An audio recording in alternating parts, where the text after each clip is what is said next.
I'm assuming that by electing me, you're happy with the committee presentation and with the possibilities for the future setup system for our district. But perhaps I'm assuming too much. Well, Yeah.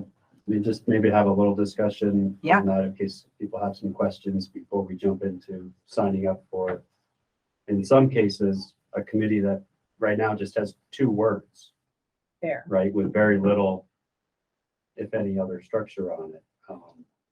Having been a part of the prior team to help put this together, and now somebody who can rip it apart, I'll try to be fair, but you know, I like the idea of trying to work in smaller teams on the variety of topics that I think represent the majority, but not all, but the majority of issues that at one point or another the board has raised. By adding a couple more, the diversity group, the regional collaboration group, and I don't have it in front of me, but the other one. What was the third one that we added? DEI. Yep, the DEI group. Human resources. We had human resource. We had negotiations. We Oh, kind of yeah. rebranded it human resources. We had community engagement. We rebranded that. And community engagement and communication, and finance committee, which we also had, is kind of rebranded, broadened to be finance committee and facilities. So there's 2 that we added, and those 2 we felt picked up and gave an opportunity for 2 more teams, groups, committees, whatever we call them, to kind of plan their own path and continue to keep those conversations in front of the board, but give a smaller group of people to really sink in and work on that. And the first step we saw in this little experiment would be to put together a charter, put together some priorities in the form of goals, 1 year, 3-year type goals, and then bring that back to the board for approval. And each of those committees would do that. So rather than like the finance committee being kind of along for the ride of the budget development process, the finance committee would step back and say, what can we do to bring more value to the district besides just being a supportive role in the budget? Similarly, negotiations, rather than just in addition to helping with the contract, what can we do broader from HR, those types of things. So that was our thought. I guess the other big part was the engagement with the board, in my opinion, rather than having it like a one-way update. We met last week, nothing to report. Be more of a engaging discussion with the board. Like the chairs of those committees would actually come back to the board and bring things to talk about, maybe be on the agenda every month or something, depending on what's needed. Yeah. So trying something new, a little bit different, and hopefully make some meaningful progress towards some issues that are important to the board. Thank you. That was well said. So thoughts, I guess. I'll just open it up to thoughts on the committees. If anybody has any questions, comments. Yeah.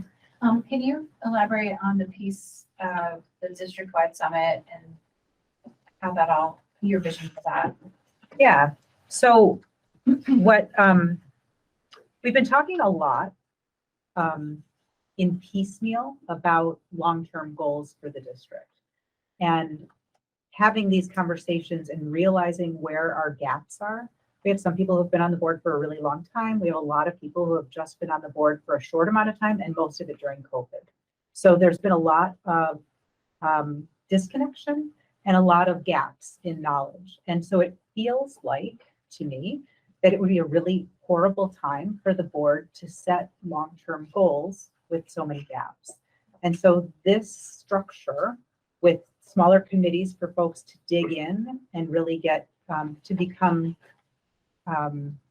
subject matter experts, and then have all of these subject matter experts get together with the district-wide leadership at the summit. And then after that, And so get some ideas there. And then after that, the board come together and say, this is where we're going. This makes sense. Or this is where we're going, but we need to be going this way. So how do we redirect and how do we figure it out? And how do we set those goals? And so the chairs of each committee would get together with Ian, the leadership team, and talk about, this is what our committee is working on. These are the gaps we're working to fill. And what kind of information does everybody need? And then also work probably with an outside person from the VSBA to organize that summit meeting. There's already a leadership meeting that happens for the district leadership, for the principals and the administrators. And so this would be meeting with them at that time, taking a few hours from their meeting. Sorry. Nope, already planning on it. And doing this. And other districts have been doing this and it's been successful for them. At a minimum, it gives everybody common knowledge and common trust. But when it works really well, everybody can work together toward whatever that goal is. So, I don't think that setting long-term goals in a vacuum is an effective way to do it. And I feel like these are the steps that would get us to a place where we can be effective. So. Yeah. So what's the game plan? So if we follow that plan and we kind of come up with are we coming up with goals at that summit? Are we coming up with the goals after the summit? Like, that gets us, you kind of got us to the summit. What comes out of that? And then what's your plan going forward? Because ultimately we have to then take these goals and implement them and create a board plan for them and a district-wide plan for them. Yep. So my plan is to set the board up for future success. I'm assuming this is my last term. It's 3 years. And so I want to make sure that everyone who's here has the knowledge that they need to keep the district moving successfully. And I don't feel like I can say until we've had all of the learning, until we understand truly where the gaps are and all the learning and had that meeting, that this is exactly how it's going to go. I feel like we need to be flexible with that. And I think that if we all understand that it's our job to dig in and learn now so that we can do that, we will be able to do it in September, starting in September. So follow up, if I could. Yeah. What are the knowledge gaps that you see and how will we fill them between now and, I guess after the summit or in September? What are we missing because it's hard for me to totally wrap my mind around it because we have turnover on the board every year. And this year is actually kind of amazing we don't. Yep. But it's unusual. So we can almost always tell ourselves that there's new folks, new learning we have to do. So what are the gaps and kind of what's the vision for filling those gaps? Yeah, so I don't think that most board members understand how we work with our full district-wide system, right? Like, the system that you have been a part of, either your school or the 3 schools, if your kid is already in high school. You've heard a report perhaps from special services, but if your kid hasn't been involved in it, you've only heard a report once a year and had an orientation, right? So there are lots of pieces that people may have heard of once, but don't understand exactly how it works, right? So I think that that's kind of what folks will be digging into and understanding better. And I know, right, that we've had community engagement gaps where we've been just struggling with how do we do this back and forth flow, right? How do we get this information and use it appropriately? And we need to understand financially, like what Act 127, 128, 173? No, Oh, the one that's coming in 2025 and how that's going to change 127. 127, thank you. Too many numbers, is going to impact us. And I don't think anybody really understands that. I think we need to really understand what that's going to look like. 173 changed the funding for special services, and we're just now understanding how that's working, and it's the first year of implementation. So I think there are lots of pieces that way that are gaps. There have been a lot of folks musing about, do we have the right staff for what's down the road? Well, if we don't understand more, then we won't know, right? That's how that works. And so this gives board members an opportunity to do deeper dives to get more understanding. So that's how I'm looking at it.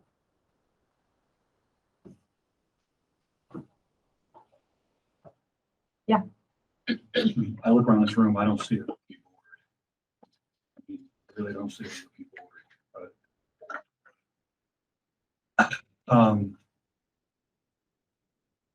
At the last board meeting, we heard a lot of issues around the lack of therapeutic options for children who need a therapeutic option. Under this scenario, how would that ever come up? Which committee, how would that ever come to the board as a conversation?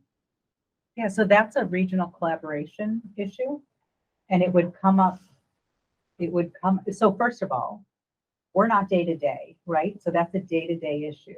But if it's a day-to-day issue that rises to the point that the superintendent and the leadership staff can't manage it day-to-day because it's become that issue, then it comes to the board, and the board says, how do we deal with this? So we're looking at that as a regional collaboration kind of a thing. So we've heard it's a problem they can't deal with. We heard that the last meeting. Yeah.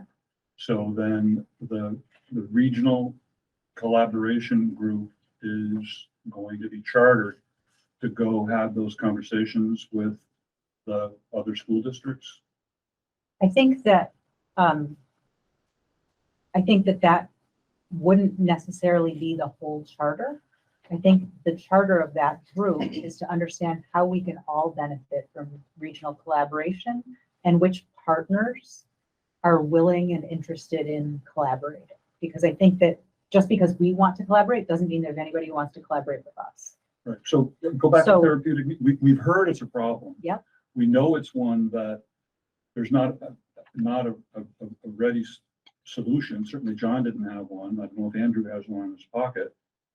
How does the board approach that under this structure? Make a suggestion.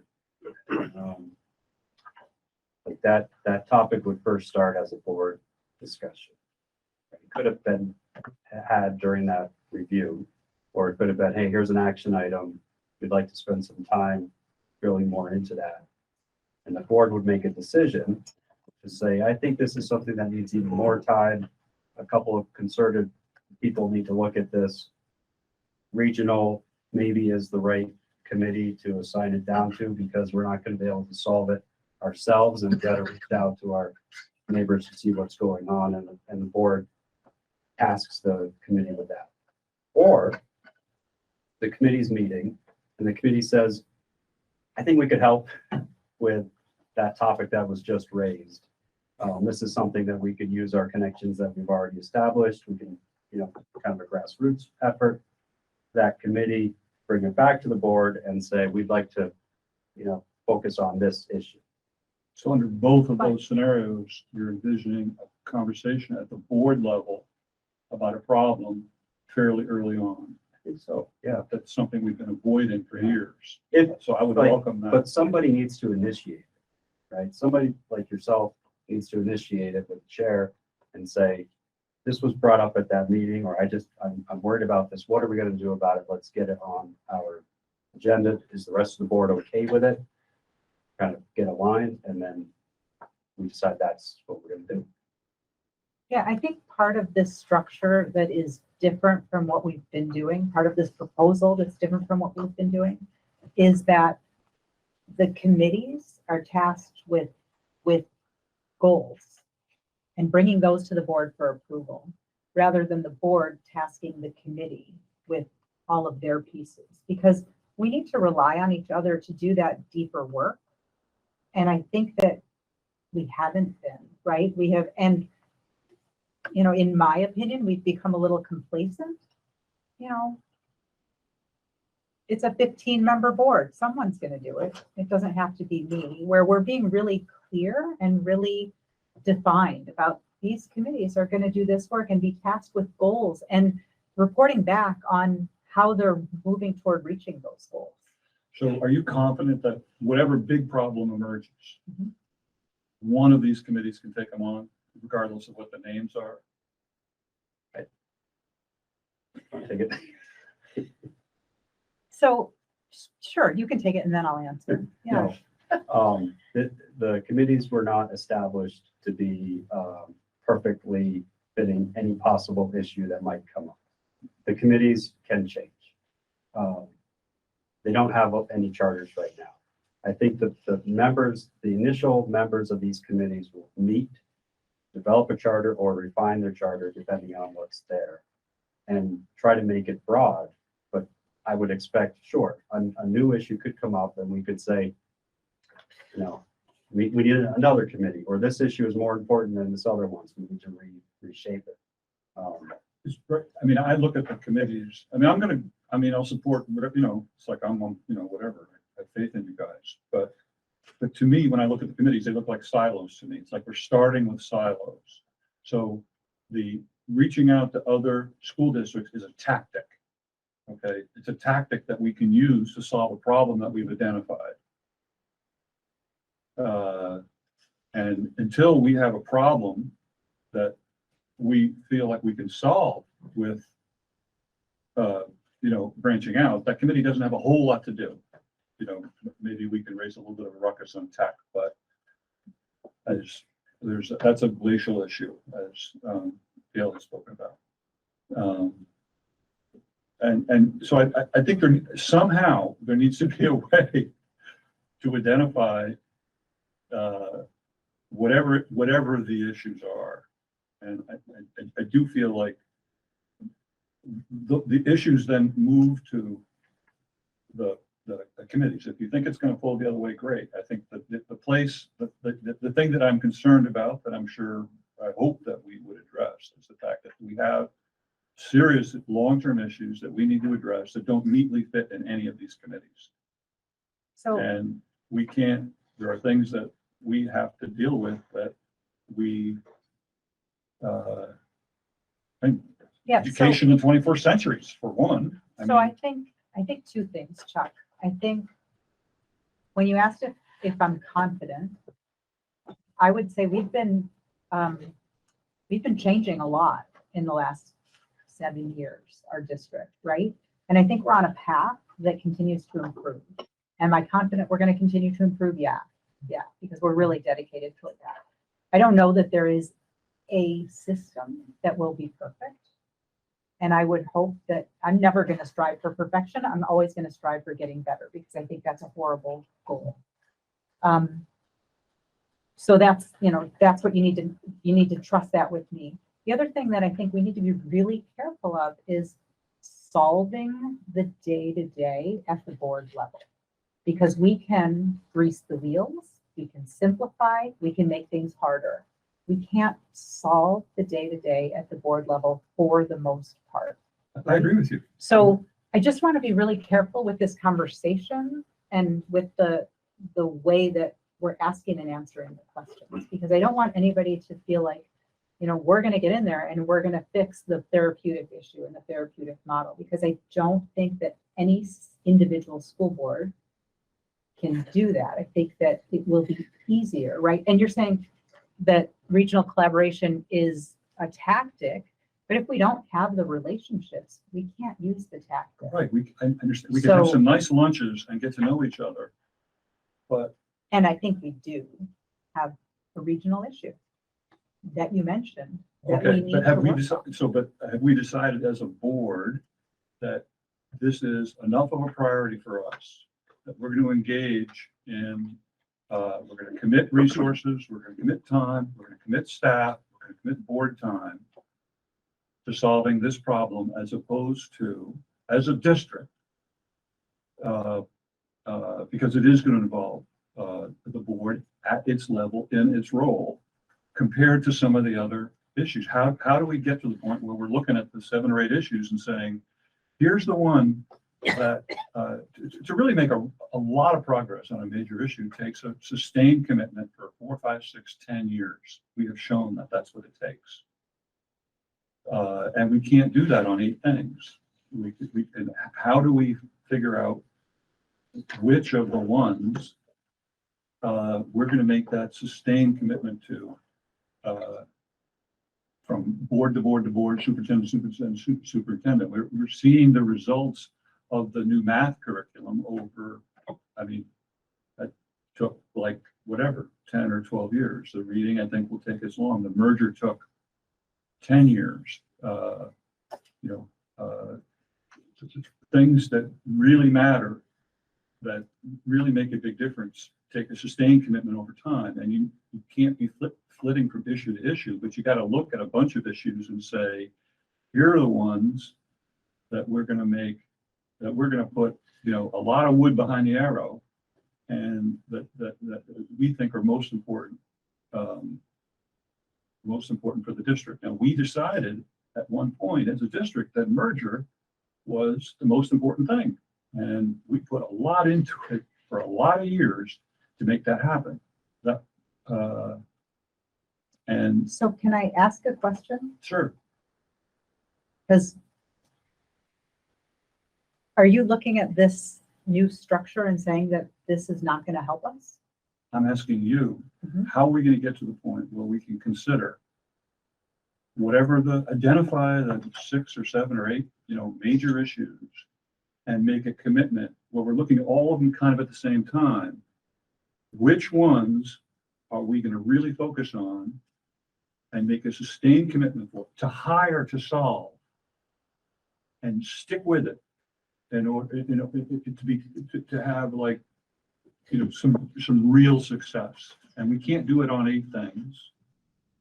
I don't think we can choose what those things are right now. How do we talk about the future once a year? That's been our pattern. How do we get to the point where we say, hey, this is, I think that the summit with the district leadership is a step that has to happen before we should do that. And I think that this structure will help us get the information that we need so that we can be more effective at that summit. And so I would hope that this fall, we can dedicate some time toward, these are all the things we were talking about. Where do we want to put our focus? That's how I'm viewing this. Yeah, just listening, I think the 5 focus areas that we now are trying to set up, we have people, money, resources, we have our community, we have equity plus, and then we have external partnerships. And those are probably all tactics, as you might say. They're not solving world's problems, but they are focused, I think, fairly broadly around all the dials or whatnot you have. And I think those groups, those committees, were asking to say, what's your biggest problem in that area that you feel the district needs to solve? If each group came up with a problem after evaluating many and said, this is my big thing for people, this is my big thing for money, those might come up to our 5. And maybe one of them becomes the most important.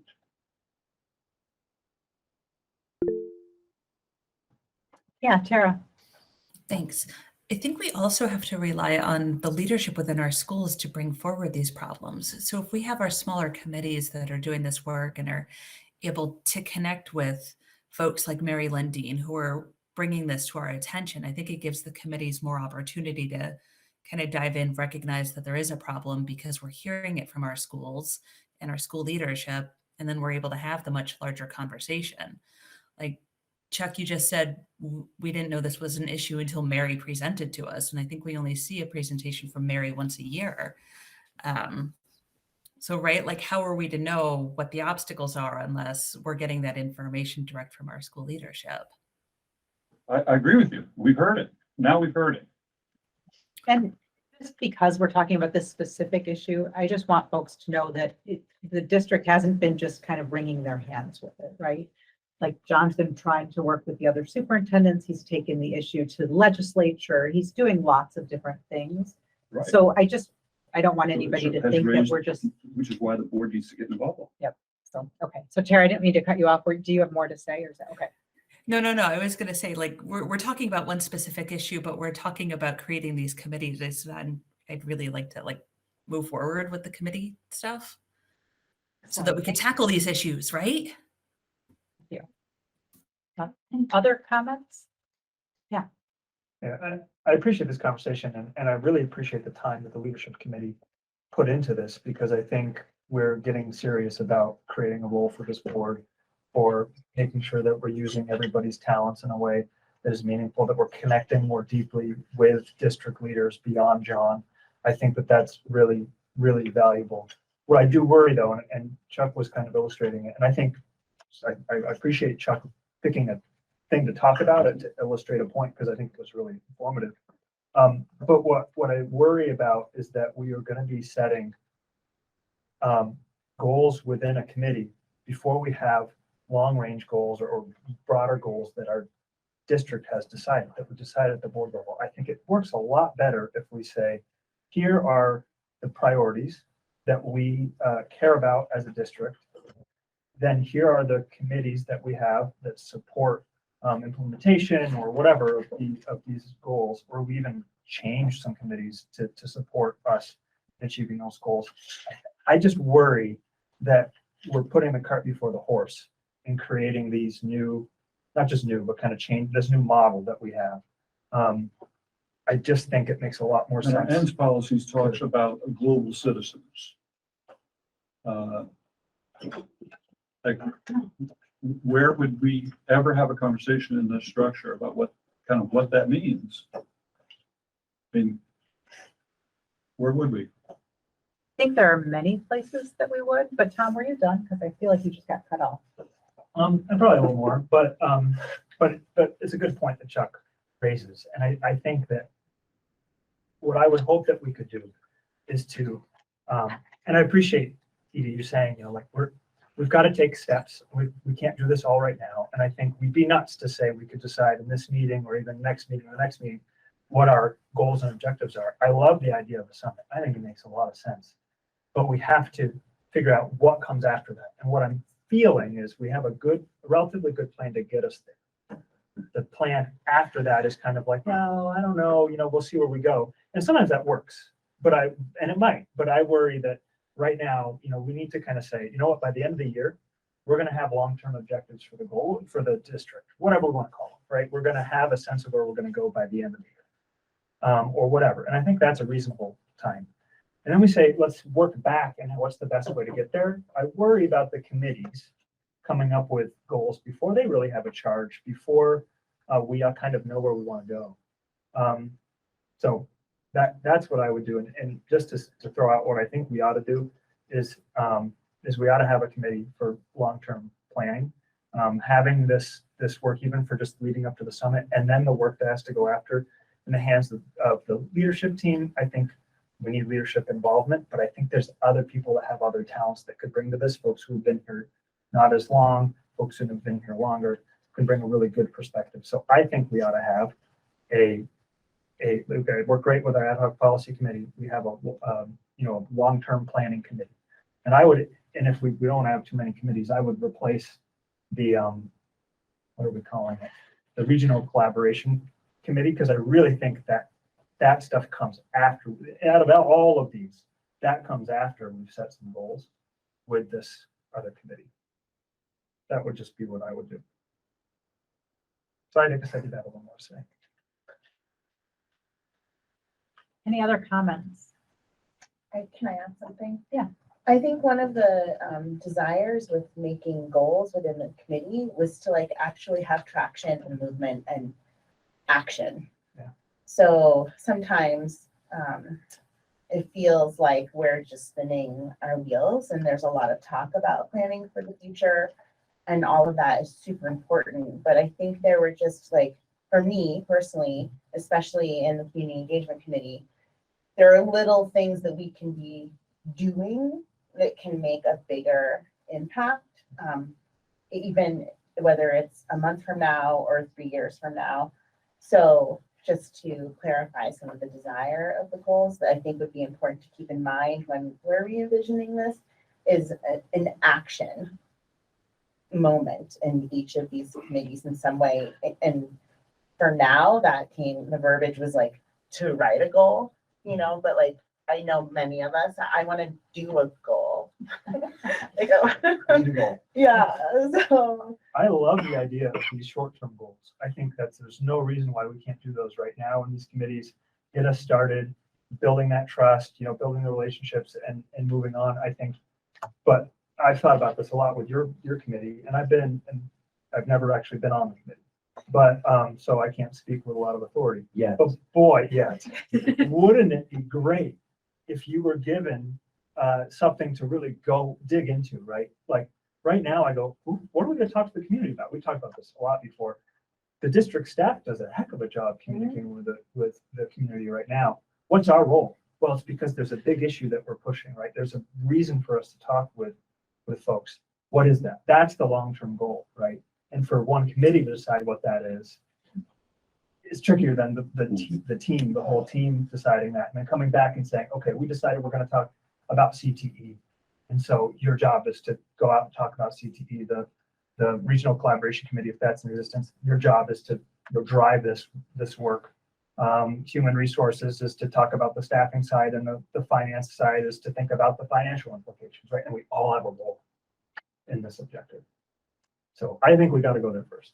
Heather? I do have one thing that I'd like to add. I feel like with the board objectives, I feel like that maybe like with the committees, if we really are interested in like how like facilities or community engagement or any of this is actually working on the ground, I feel like the committees themselves first need to like dig into like talk to teachers or talk to facility managers to see what their issues are. Because like as a board for us to be like, well, this is our long-term goal, having no idea sort of what reports we get from various people about what's going on, I feel like that's just more of a superficial report, whereas like the committees can get in to actually see that and then bring back to the board and be like, well, actually, I know we've been talking about X, but we did some research and found that Y is probably going to become more important. And then maybe we should focus on that as a board, as opposed to the board just being like, these are our goals. Committees need to put, you know, I just That's why you kind of like, I feel like the opposite of what you were talking about earlier, like we disseminate to the committees. I feel like it should come from the ground up boards, and then the board decides what's important after the committees do a little research. I'm gonna go to Kennedy first. Oh, okay. I just wanted to give like, apologizing coming back from laryngitis.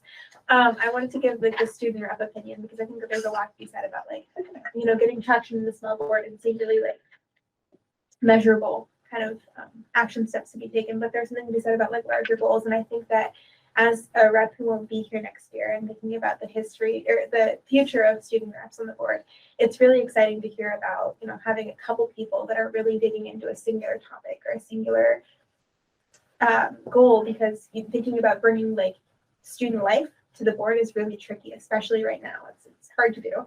And bringing student opinion to the board is hard to do. And I think having a couple people who are really like making an effort to gain more information, have specific questions, have specific things that they want to learn, that's something where student involvement, not only from a student board rep, but even from student committees, especially within the high school, we have a lot of student activity. And specifically a lot of, when you think about the diversity, equity, inclusion groups, we have a ton of them at the high school. And I think it'd be really exciting to see some school board interaction with those committees. And that's just a way that we could do this really easily. So that's awesome. Yeah, could the former leadership team perhaps share some of the, I mean, these committees were created because of comments that came back, you know, of wanting for goals. And perhaps that could be the start of the direction for gathering the data that would then go to the summit, that would then create the goals, that would then come back to the committee to dig in further. I'm assuming that's sort of how I wanted it to work. Because I did feel like with the finance committee, I was along for the ride for the budget process. It wasn't, so it would be nice to dig in better. But yeah, it'd be nice if maybe that could to sort of help guide the charter a little bit, as well as begin to set up short-term goals for what's needed for the summit. You've been waiting. All you. Oh, Yeah, the concept of the long-term planning, I think is, you know, where do you put that into this organization? And what we were thinking was if we, by rechartering, reframing the committees and kind of laterally making long-term planning an expectation at these committees, that they would kind of boil up. And then, but the board would be responsible for agreeing, just aligning on what the committees were working on. So that long-term planning concept would be at both levels. I think it's just you know, what do we feel is going to work best? Is it 15 of us, you know, figure it out and push down, or 3 or 4 of us, you know, learn, engage, spend more time, and then share it going up? I think we have a good balance by just the 5 committee names. Like, that's the focus areas, and let's see what comes up. But if there's I think the structure allows the board to say, this is an important issue that we want this committee to work on, and just give it to them. For example, finance committee. We want finance committee to bring a 5-year plan, budget plan to the board next year. Make it happen. If you have to make it, right? I mean, we could do that. That's just an example. Right? Yeah, know, or and- it could come from the finance committee. Right? Or the finance committee, like, no, the board's been asking for this for like 10 years. Maybe we should just Right. get it done. And I don't want to crush. you. Over to you. So I feel like we've all had a chance to kind of really say what we need to say. I still believe that the planning group needs to have a member from each committee. I think that that's a tie that's really important, and maybe it doesn't have to be the chair of that committee. Maybe it could be a designee from that committee. But I think that that's really important. And so I will leave that to the committees to figure out, and I'd rather have a regional planning committee. And if we realize that it's not as effective as we would have hoped, or doesn't have issues to dive into, which would surprise me, then that's fine. We have plenty of other places for people to do work. So I'd like to stick with the plan that I had proposed with the former leadership team, if the board is amenable to that. I know that there was a request to change one of the committees, which is what I'm responding to. So, feedback, folks, okay? It needs to be a board vote to create a committee. Needs to be a board vote to create all the committees.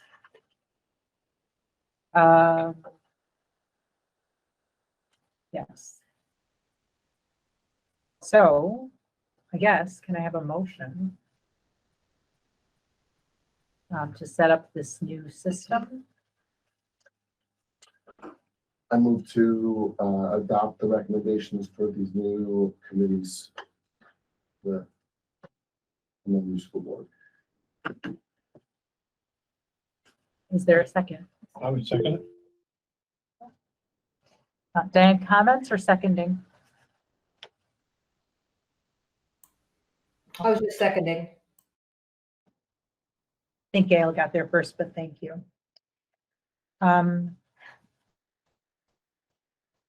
Any discussion? We've had a lot of discussion. Any more discussion? All in favor? Aye. Aye. Any opposed? Okay.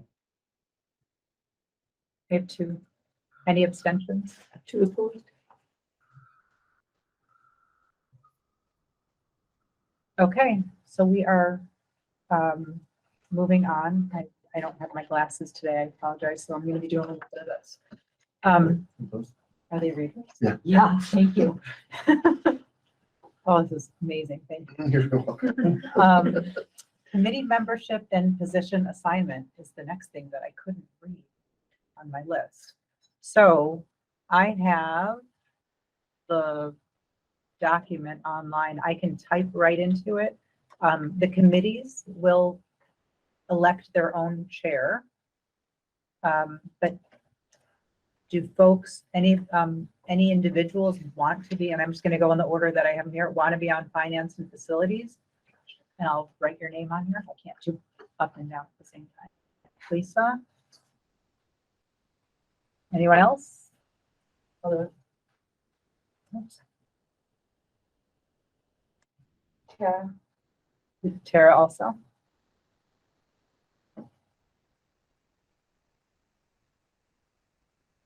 What are we shooting for? Shooting I'd like for 5. 5 on each one. right? Yep. How many do you have? I have Lisa and Heather, and then I was gonna look around. Did you want to be on finance? No, but I think. Tara does. Tara does, yeah. Okay. Anyone else for finance right now? Kevin?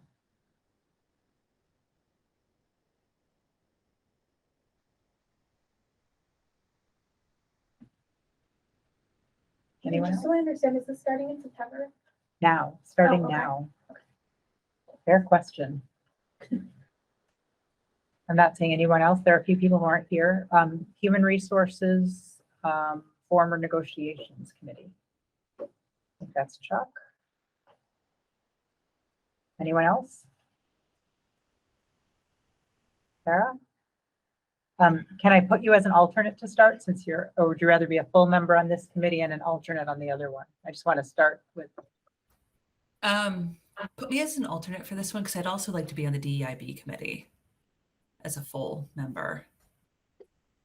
okay, great. I think the finance and the human relation piece is so tied together, and there are things that I'm still learning and don't want to lose traction. Got it. Thank you. Anyone else on the HR committee? I'll stay on that one. Okay.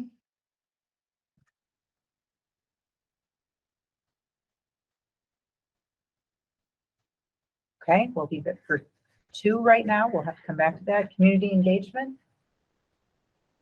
No. stay on that one. Edie, this is Stu. I'd like to be on that committee. Yay. Thank you. Committee's gonna have a big job.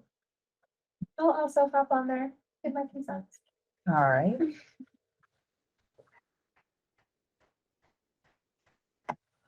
you see my hand? Not yet. Can I put you as an alternate, or would you rather be an alternate on the finance committee? Or do you want to be a full member on I this? was open to be full member of both. Okay, great. I'm going to take it. Okay. Edie, do you want to share so we can see what you have? Can you share what? You're joining, right? I'm joined, but it's so much easier if he does it Oh, because I'm typing. He's got access. Regional collaboration. I want to fight Chuck on this one. I mean, I want to work with Chuck on this. Chuck, an alternate or a full member? It depends when it meets. Okay. And Kevin, I don't have you on a different committee yet, right? Oh, I do. Alternate or a full member? Full. Okay. I'm gonna. All right. So if we only have like 5 people, everybody would be full. Everybody would be full. And there'd be 3 to make a quorum. Yep. And above 5 would be an alternate.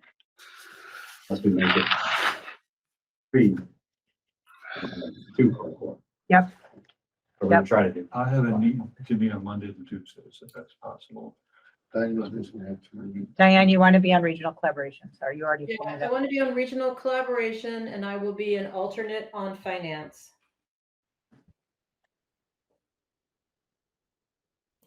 So for some people, your names are, thank you, are popping up for me, and for others, I have to type them. So if I misspell your name, I apologize. Maybe I'll do regional collaboration too. It doesn't matter to me. Alternate. If we need an alternate on whatever you need that one. All right, I'm going to put you on as a full member. For now. Other folks?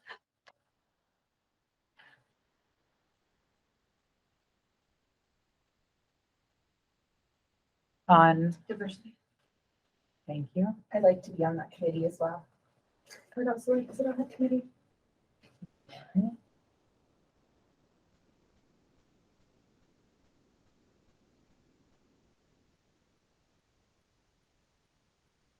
Okay, I'll be an alternate on regional collaboration. okay. I don't know, committee session. I have been an alternate on all the committees in the past and full member on one, but I have not yet put my name, I just put my name on the HR committee for now. So we have 2 people who aren't here tonight, is that right? Do you have more than that? Andrew and Eric. That's all that I can think of.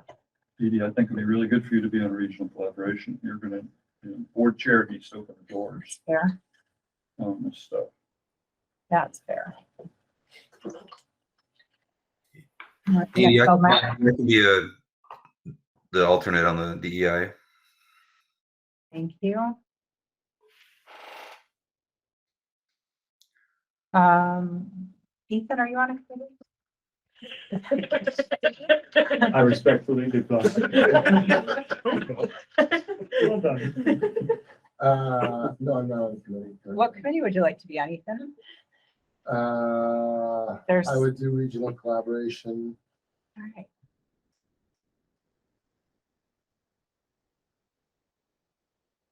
All right, I think this is a good start.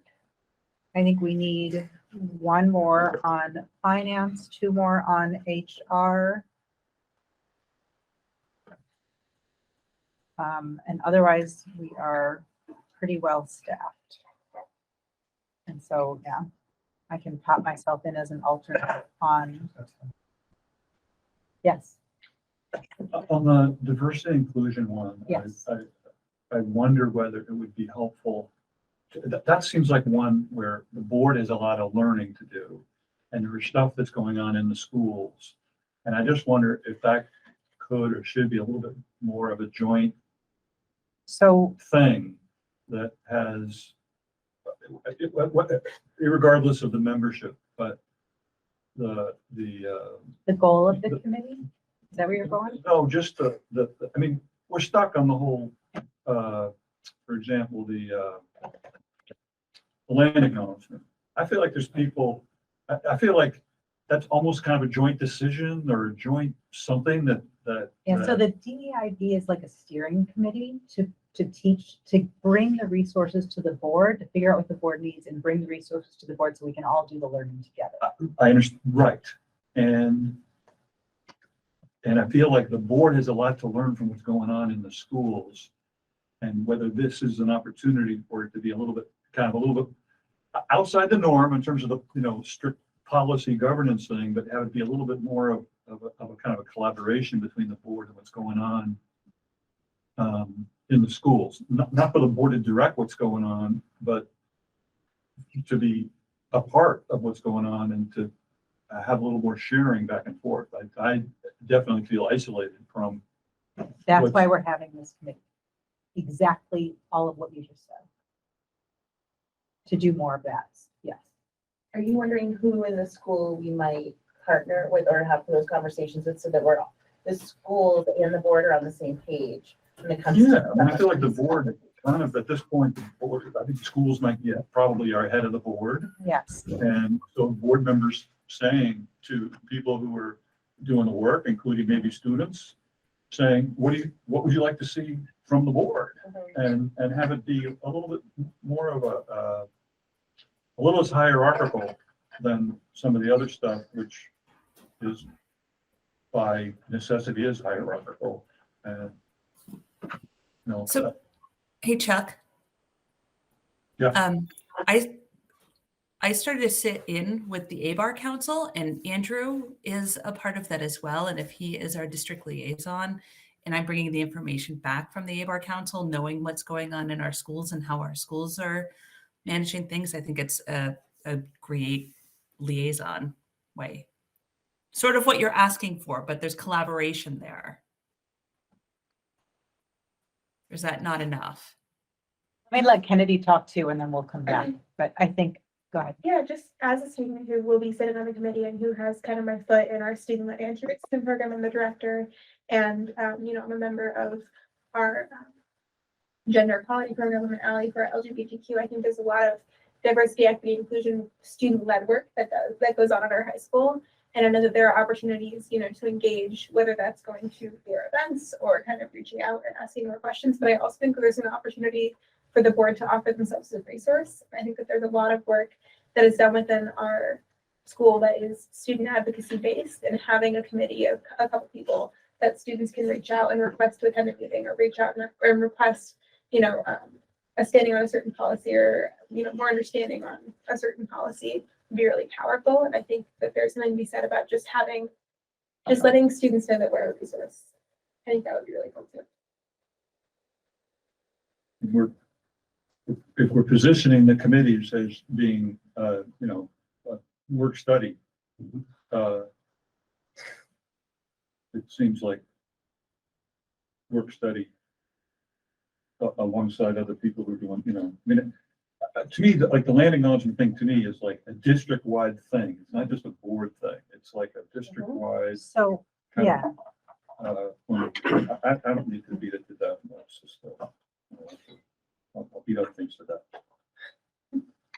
great. Are we ready to move on? Okay, so we have the code of ethics. Can you pull that one up?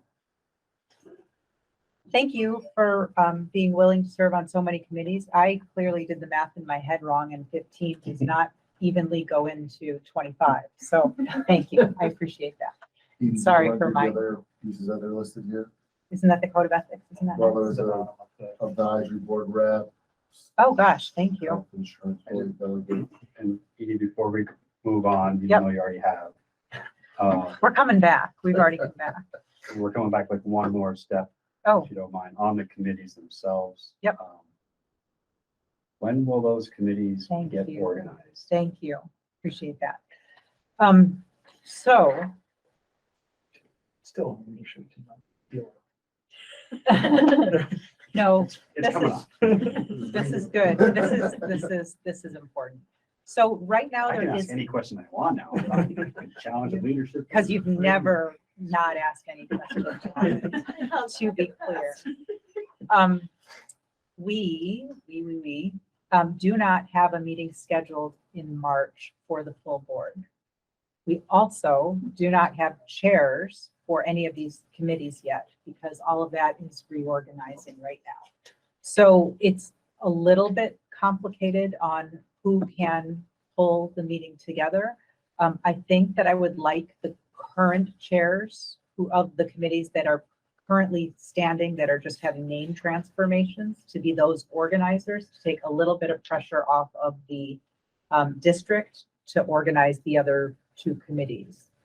Because I think we need, and we have to have these meetings, these committees meet before our next meeting, which is April. Oh, I have it right here somewhere, which is April something. Or April 10th. So it's plenty of time to meet at least once. Thank you. Folks who are here could actually get together today before we leave and find a good time to meet. Set up a text group maybe for your committee. That might be an easy way. You can't have policy conversations, but you can have, when we meet, discussions that way. So Let's just go through it, right? Chuck's going to, organize HR. Lisa is going to organize, and this is just organizing the next meeting, which is going to happen hopefully in the next couple weeks, like couple weeks. Thank you. Lisa will organize finance. Katie will organize community engagement, and then we'll ask Jenna to get the names organized for the other two. That works? I'm asking you to do that. Thank you. So unless there's somebody here on those committees, like Tara, do you want to organize DEIB? You want to be responsible for getting that meeting organized? Yeah, I can certainly do that. So that one takes that one off. And what needs to be accomplished before the next board meeting? get together, find a meeting, start talking about your charter. Elected chair. Elect a chair. Thank you. Do you want to do regional collaboration? I will. Or, yeah, coordinating. Okay, never mind. Jenna doesn't have anything to do. Okay. All right. Then Thank we'll you need to all. help with maybe location and meeting invite and warning, I think. Yes. Yes. So this, we figure out a date and then let. Figure out a date, let Jenna know. Okay. Yep, she can, yeah, she will work with you on putting that agenda together and Okay. yes, thank you. I can also add that community engagement already has a meeting scheduled for April 3rd. Great, whoever is. Wow. April 3rd, Overachiever. April 3rd at noon, Yep. Yeah, April 3rd at noon. it's already published on the website. Okay, if your name is on the list, Stu, put it on your calendar. I'm looking, everyone else is already on the committee. He's here. Excellent. Thank you. Did I miss anything else? I'll let you know once we move on. Okay. Regional Advisory Board Rep, Chuck, are you still interested in that, or would you like someone else to do it? Or is there someone else who is interested in doing that? Crickets, not even crickets. Chuck's done a hell of a job. He wants to still do it, I'm sure. Yeah. Well, not, Still I mean, interested? not to presume what the charter is going to be of that regional committee, but I think it kind of might fold up in there.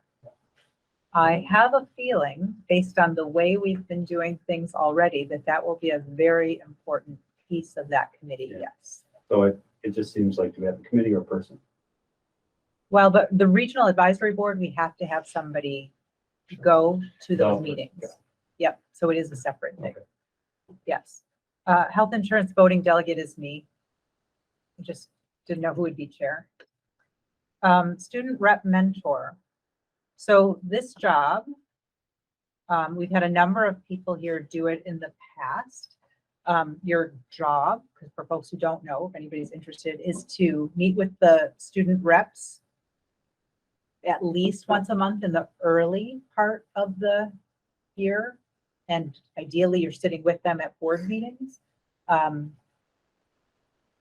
You know, and depending on how it's working, it can be later. And also you can be, we hope, part of the person who helps to figure out how we choose future student reps, because that is a process that we have been trying to get organized. So, any volunteers? I would volunteer to do that.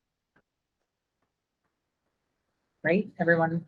Okay, thank you, Katie. Policy legislative need.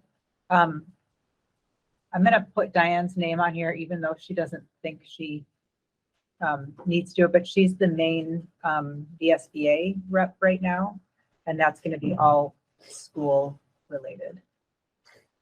So, Diane, you're on. Walk out of the room for a second. You get Golden Apple Award nomination reviewers. I know Andrew loves to do this. I'm going to put his name on here. You want to do it with him? Sure. Is it, It's not. Once a year. It's lovely. but it's really more than one cool. person, yes. It's like Yeah, maybe two people. Yes. Oh, two. Sure, that sounds fun. Excellent.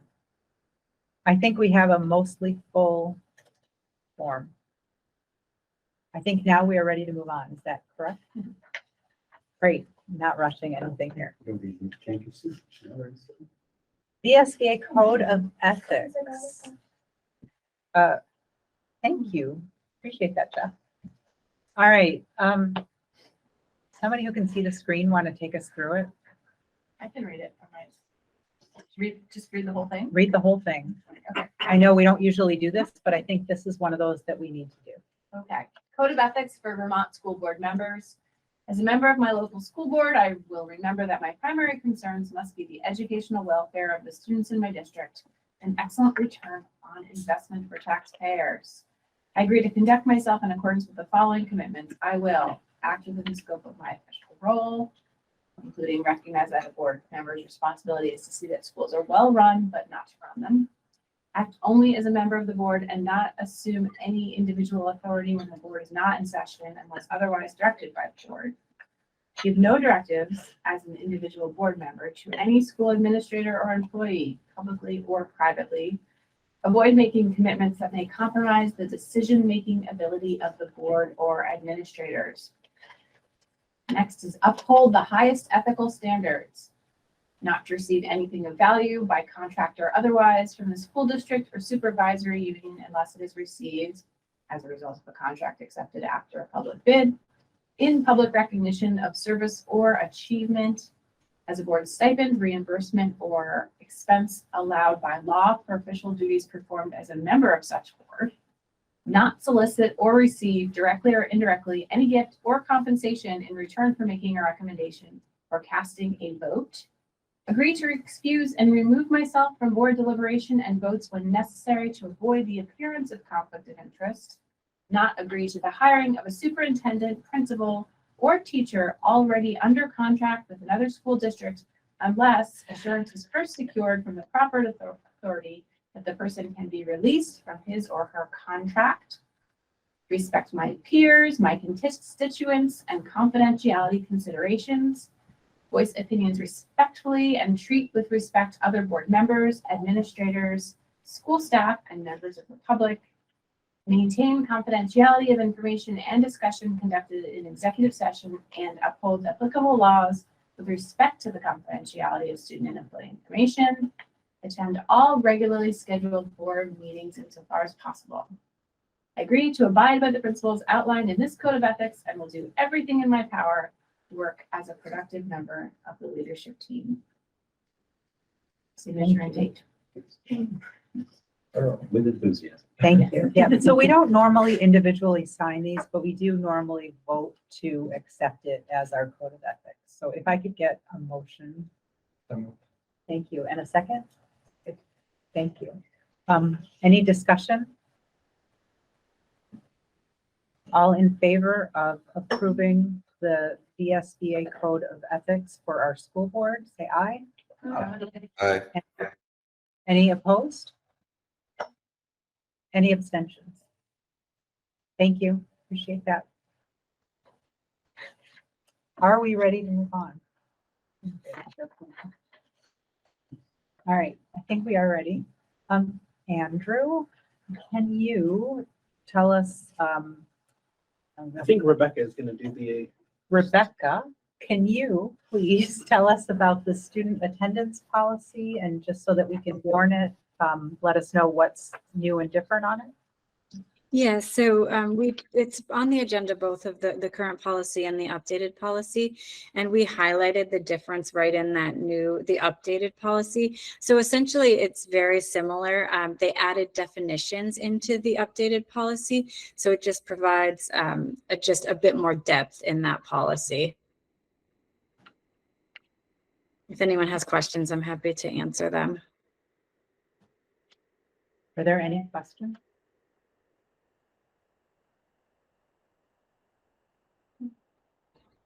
All right, so that's warned at this meeting. I noted that we warned a policy at the previous meeting and it's not on the agenda for approval. So at our next meeting, we will have 2 new policies to approve. This one, and I'm spacing on what the other one's called. But I will Is tell you. truancy a problem? Is truancy a problem? Andrew or Rebecca, is truancy a problem? I mean, I meet with principals regularly, and, you know, there are sometimes some students who we need to work with their parents, but I'd say, broadly speaking, no. Yes, Tara. Just from experience, I think, right, if a student is absent, what is it, like 8 or 10 days within the overall year, don't parents get a letter from the state? I can't remember what the threshold is, and if that should be noted somewhere in the policy, just so that parents have a heads up that, like, hey, you know, you're gonna receive this letter because your student was sick so many days. It's 10 days. Yeah. It's 10 days. Okay. Once every 2 So are you asking that we modify the policy, Tara? I'm making a quick suggestion because I think it's surprising to some parents, especially like if I know there are right COVID extenuating circumstances, or I think there's excused absences and unexcused absences. But if your child gets hit with COVID twice and they're out, there's the 10 days. Right? I don't want families to be shocked that all of a sudden they're getting a letter from the state saying your child's been truant, or the schools let us know that your child missed X number of days throughout the school year.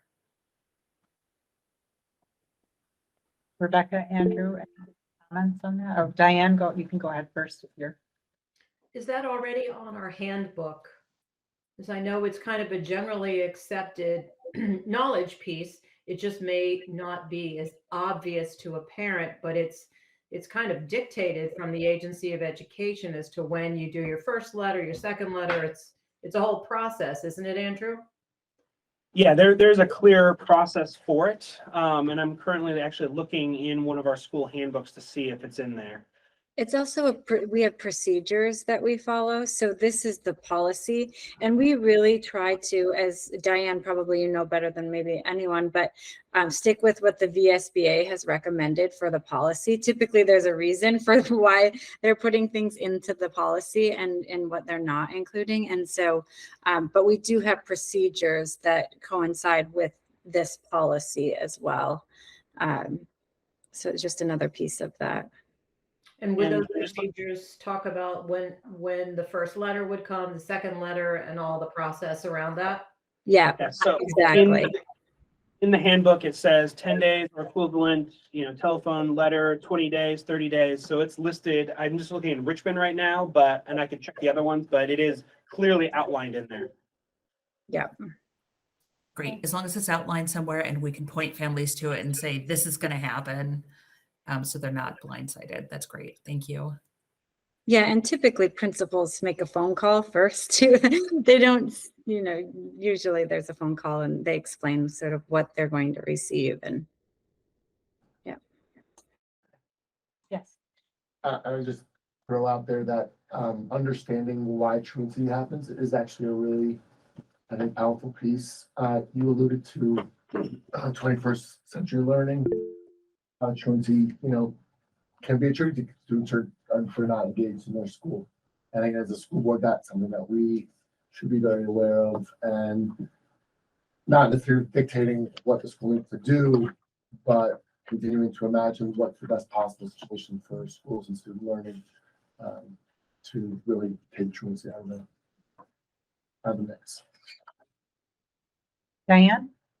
Yeah, I was going to say, sort of in the spirit of regional collaboration, I certainly, in my district, the truancy lists all go through the nurses so that the nurses can already give some input as to whether or not this student has a medical reason, or sort of collaborate with the health office so that they can be contacted in terms of the parents to figure out what's going on.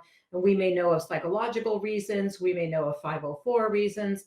So, it's definitely a team effort in combating truancy, or assisting families to have their student in school and just give them all the advantages possible. So I look forward to working in the regional collaboration, mostly because I think I can bring something to it. And this is the kind of information that we need. Find out what other schools and other boards are doing so we can better position ourselves.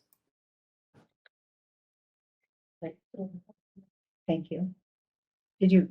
I was just gonna second what Ethan was saying, especially from a student perspective. I think that, being a senior in the last semester, I do see a lot of people being absent, maybe not to a concerning extent, but to a healthy extent. And I think that, especially coming back from the pandemic, we've never been through this before. There's not really a book on it, but there are a lot of mental health reasons that people have been out, and it's something that, thinking about diversity, equity, inclusion, and working with student voice, that's something that a lot of students in the high school are really starting to speak out about. Just a little piece of information for the board. Thank you. Okay, so we have warned the policy. The previous policy that we warned was the education records policy. So at our next board meeting, we will approve both of them. Okay. Can I get a motion to approve the meeting minutes from February 13th, please? So moved. Thank you. And a second. Second. Thank you. Any discussion on the minutes? Yeah, I'm just remembering it. No, Chuck has brought this up before. Am I right that we've been intending to put the link, the actual items, the documents that are linked in the agenda as part of the meeting minutes, so folks don't have to click around, and if links die and, you know, access is restricted accidentally, you know, those kind of things, that people can have access to all of the materials forever and ever. That's something that we were trying to do, and just feel like it was, and we did it for a while, and we're not. I'm missing something. I tried to look up a report of the policy committee, the ad hoc policy committee, and couldn't get to it today or last night, and had to get permission to look at it, and then still haven't gotten it. There's links to nowhere. So I won't, you know, I appreciate a short agenda with links if they work, but I think in terms of, you know, links die over time, files get moved. I know we talked about it, so I'm just wondering what the game plan was. Yeah, my understanding was that it was a server space thing. I don't know if that's, or have you I been, would say no. it's not a server space, then we can, okay. Should I talk to Jenna about that? Because I usually submit the write-up and then she refines and edits and puts it out for approval. That would be And great. see if she would put those in afterwards. That'd be great. Okay. Thank you. Any other discussion on the minutes? And all in favor of approving the minutes, please say aye. Aye. Any opposed? Any abstentions? Allison, you weren't there yet. Thank you. Committee reports. Just a few committees. Katie? Sure. We last met on February 20th. We discussed a group called the All Together Now Project, which encompasses communities from Richmond, Huntington, and Bolton. And we talked about a meeting that they had with district leaders, Andrew and John and who else was it? Well, so we just talked about what the school district's role is in relationship to this group and how we can support what they're doing, which is creating opportunities for mental health among the students and youth in our district, as well as alternative opportunities for engagement with each other and their communities outside of sports or traditional clubs that may be offered in the various schools. And in our minutes, you can find all sorts of information about that group. And I attend meetings regularly, and we're hoping the other members of the committee can start attending meetings regularly, so more people are informed about that. We talked about how many of the board members are underwhelmed with the way that community comments happen, and how can we make that a more positive experience for community members and a more engaging experience for board members. And that involves looking at VSBA policies, and we're starting to dig into that. That led to a conversation where we talked about what kind of goals can the community engagement committee have, other than having to organize a big conversation with the community based on a big policy or a big issue. And so we decided that we'd like to come up with some of our own projects, which include community comments, finding solutions for other little things that come up. For instance, like some of this recess conversation, how can community engagement meet or talk with or better understand or better inform the board about the history or things you may hear from other people in the community? And lastly, how can we improve our communication and really make that one of our priorities over the next few months, including through the website and working with Jenna and all the push that goes out to parents from the school district? How do we put a little slice of board membership and information into that? Thank you. Yeah, and as I said, the next meeting is April 3rd. Great, thank you. Lisa. Last meeting was before the budget vote, which was an official meeting because we didn't have a quorum. We had one community member show up, which was very nice. So the next meeting we'll have to approve the minutes and the warrants. But that's, yeah, and thank you for everybody who voted for the budget. I was just looking for the numbers, see if I had budget results. The 4 to budget, 1. It was 4 to 1. yeah, 17, 22, 4, 490 against. So that's Pretty relatively, I'll have to say. pretty Been well. fortunate to have that high number of votes in favor, probably a little higher than even last year. Great, thank you. Negotiations. I'm glad Rebecca is still here. We made a proposal to the teachers and the negotiation, the people leading the negotiations for the faculty are taking it to the faculty for for their approval. We have a tentative agreement. Pardon? We have a tentative agreement with that. They have, right, we have a tentative agreement that has not been ratified by the faculty, so we're waiting to hear on that. It was really, it was really a satisfying experience in terms of the narrow process of doing negotiating. John and Rebecca really did a good job, and I think it's not so much the negotiation part, it's the developing the relationship over time part. And, it was pretty evident the trust that was there, built over years. And I think that made the process go a lot easier. You can read the tentative agreement with the changes in the contracts. The big thing was salary, which was a 6.5% increase for each of the next 2 years. And I think after it's ratified by the faculty, I think at the next meeting, we can talk more about how we got to this proposal. And we are waiting for a tentative agreement on the support staff, which, Rebecca, I don't know, where are you with that? Yeah, we're still meeting with the support staff, so hopefully soon, but we're still in the process with the support staff. And the teachers, they let us know they are ratifying on Thursday this week, so they do have that date set for the teacher agreement. Thank you. I think it was a good process of setting specific guardrails on the most critical stuff, and John and Rebecca worked within them as well.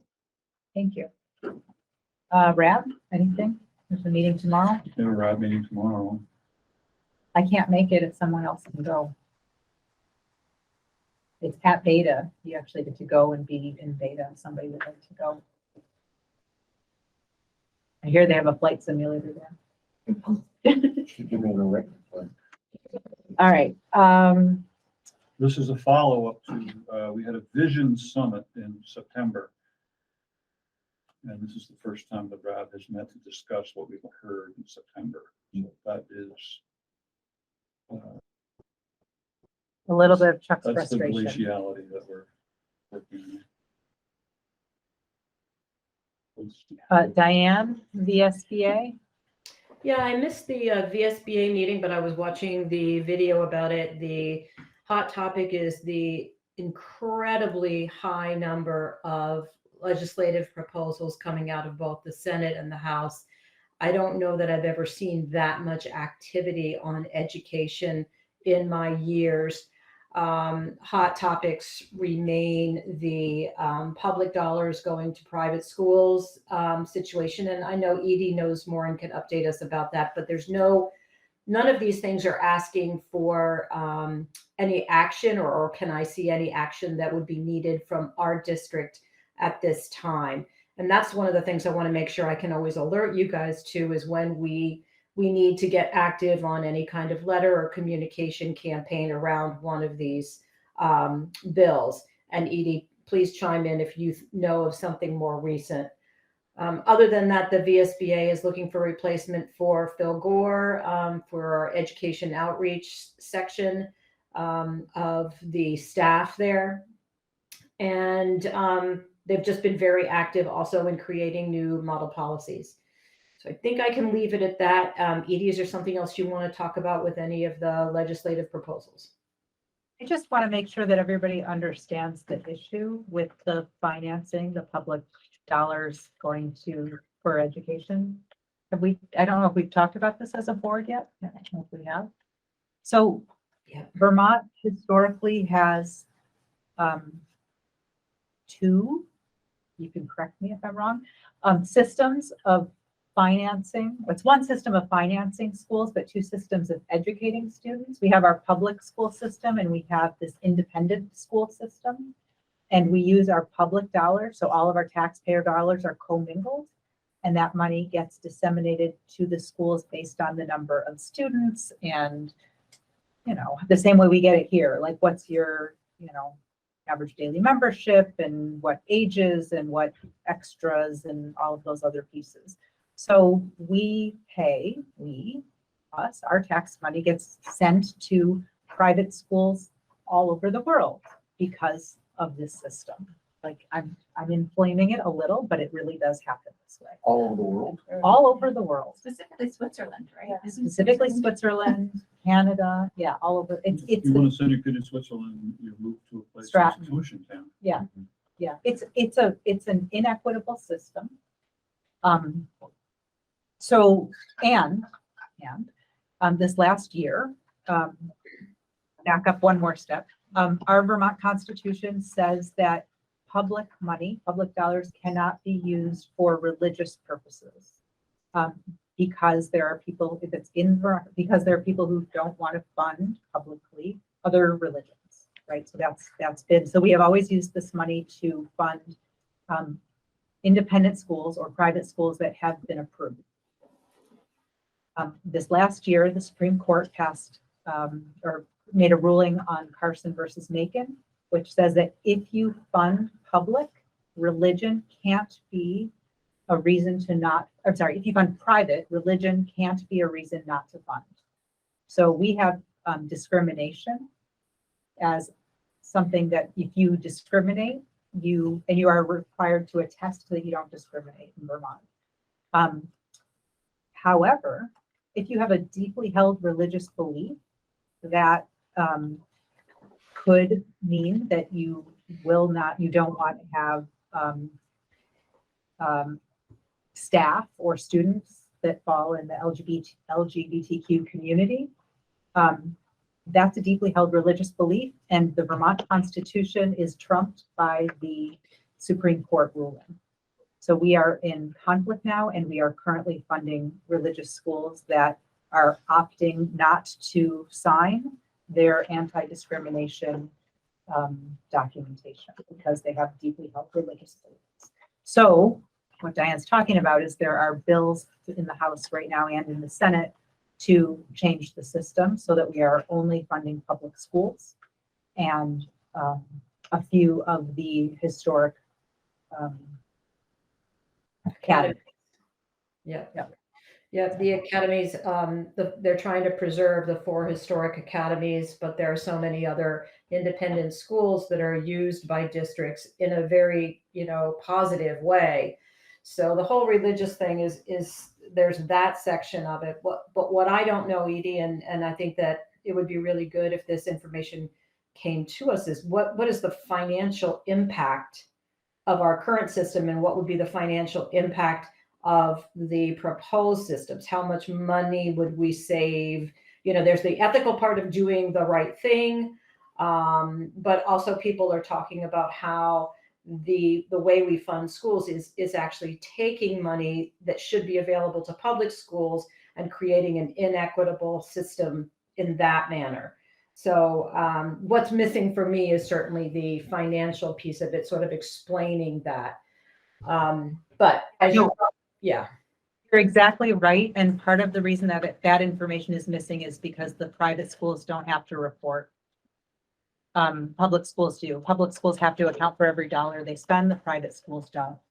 And so we don't have that information. So it's an inequitable system because the public schools, and the taxpayers have to pay whatever the amount is that they're told to pay. And there's no tracking on the money. It is a small percentage of students that go to the private schools. I think it's 4%, 8%, around 6%, but you know, yeah, it's a small percent. However, yeah, it impacts all of our pocketbooks and it impacts our students. And what's happening in a lot of schools, districts that are sending, is that the students that have the least financial supports end up at the closest school because that's the only place that their parents can send them to. And the students that have the most financial supports end up at a private school because their parents can get them there. Could I mention So, something really Of quick? course. So I live in Lincoln, Vermont, and it's a very small school. It's maybe about the size of Smiley. And there's a lot you can learn about it online. But we're becoming an independent school. My daughter, she's in second grade, she'll be in third grade. My son's graduating, but basically the way it will work, the way that the new school board has crafted it is after sixth grade, everyone gets a voucher to go wherever they want. And the board did vote to say, should we designate several public schools or should we allow just whatever? I said that we should designate the public school. That was voted down and now people can send them to really wherever they want. And exactly as Edie just said, my exact words were, this will be a boon for the wealthy because they won't pay for transportation and that Mount Abe, the closest school, will end up becoming a dumping ground for poor kids and kids with disabilities, where the other people, they can go to Rice, they can go to CVU, I mean, wherever they want to go, because they have the funds to be able to send them there. And the other thing that it does and can do to public schools is that it then draws funds away from those public schools. So now Mount Abe, those $18,000 or whatever tuition dollars will now no longer go into the Mount Abe high school funds, that will go somewhere else. And so, even though we have small graduating classes, there's maybe 15 kids, and when we're talking, well over $100,000 of funds that will no longer go to Mount Abe school, which can drastically undermine public schools.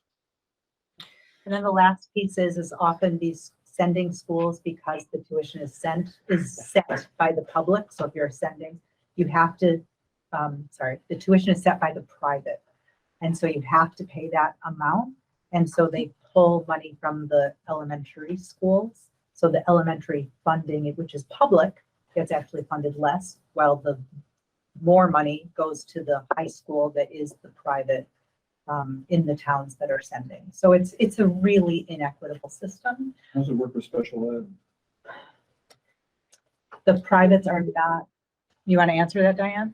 I think that, Andrew was alluding to it. It's there are schools that do not have to accept students with disabilities. They can pick and choose. And even some of the historic academies that do say that they will accept students with certain levels of disability also have a very lower threshold to expel. And, there's a lot less control over how they treat their students, and it can be very selective. So it's been a long-standing problem. Now it's being pushed to this new brink because of the Carson v. Macon and the religious discussion. So it's all the same arguments are being churned back up again. We have had these arguments forever. And we certainly do every time there's a financial crunch. So it was taking up most of the VSBA meeting. I could see from everything, the conversation is very heated because we have people who are from very small towns and we have people who are from the historic academies, and they have a lot to say. So I think that whole argument is going to be interesting if people want to pursue that any further, where, you know, Edie or I or both of us can certainly give any kind of presentation should the board need it. But a lot of that information is in your legislative update. Along with that, I just wanted to point out that not the kindergarten, the preschool bill has turned into a study. Is that correct, Edie? Yeah.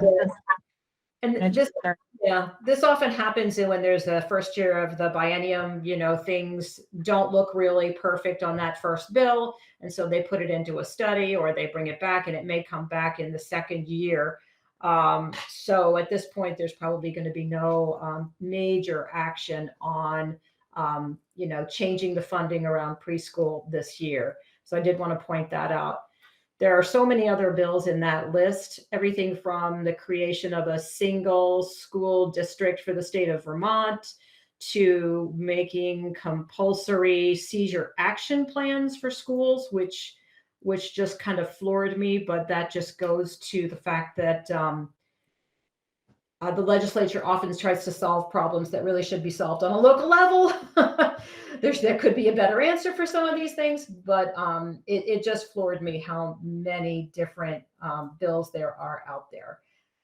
Certainly, Edie, you're going to let us know if there's any particular action we need to take. I was asked to testify around the flavored, you know, vaping bill, but of course they did it over school break, so most of the school nurses could not attend that. So I'll follow up on that particular bill as well. Yeah, I mean, the Ed Committee is putting a bill together that may not, the way it looks now, it won't solve the problem that we have. We'll see.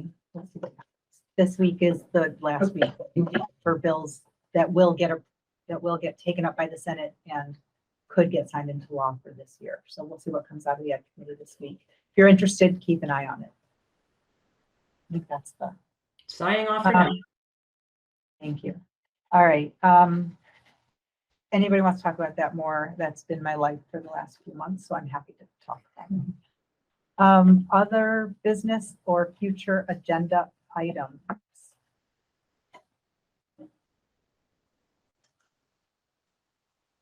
So what we didn't talk about yet is that we do have to have an executive session.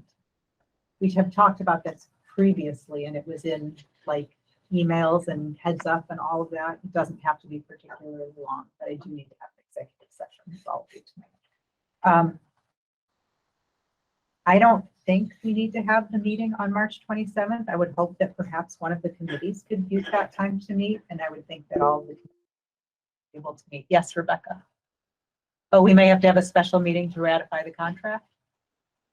Okay, you're muted, so Sorry. Yes, we do need to have some kind of meeting for the approving the contract, the teacher agreement. Okay, so we will meet on the 27th. It will be a short meeting. So if the committee wants to meet before or after that, that would be a really good thing to do. We could attend that one virtually, probably. We're just gonna have fun. Of course. Yeah, absolutely. Virtual would make a lot of sense. Okay, so the next meeting is April 10th, I think is what we said earlier. March 26th. But we do have a meeting on March 27th that will be short. The next full meeting, yes, is the 10th. Okay. Can I get a motion to go into executive session? That it's the public knowledge positions negotiate the bottom one. Yeah, just send us that. Oh, yeah, first one. Yeah, I moved to go into executive session after specifically finding Oh, that she the did send one. personnel, student or personnel matter falls within exemption under public records law. Second. I'll send Thank it to you, you. Jeff.